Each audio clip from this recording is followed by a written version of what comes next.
Roquebrune-Cap-Martin, une superbe station balnéaire. Célèbre station balnéaire de la Côte d'Azur, Roquebrune-Cap-Martin se trouve entre Monaco et Menton. Outre son magnifique cadre naturel, la commune possède un village médiéval et un château, pour le plus grand bonheur des amateurs de vieilles pierres. Découvrir Roquebrune-Cap-Martin. Roquebrune-Cap-Martin est une commune des Alpes-Maritimes située entre Monaco et Menton à quelques kilomètres de la frontière italienne. Cette superbe station balnéaire de la Côte d'Azur s'étend sur 933 hectares et 7 km de rivage. Ses différents quartiers s'étagent du bord mer jusqu'au village perché, situé à 225 mètres d'altitude.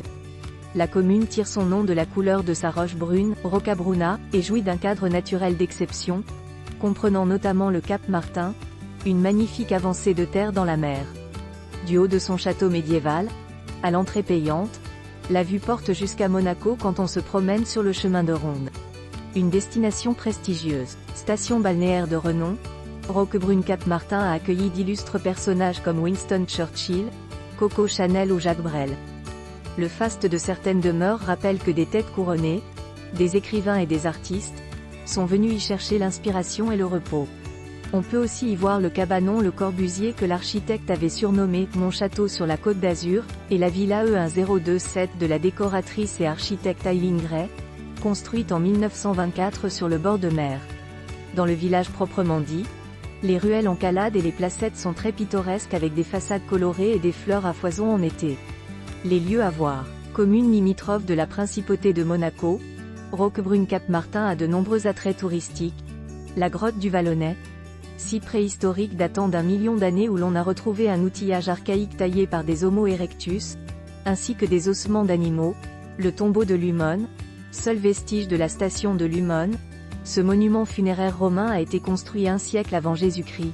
L'église Sainte-Marguerite, ancienne chapelle construite au XIIIe siècle, restaurée à plusieurs reprises, elle possède une copie miniature du « Jugement dernier » de Michel-Ange.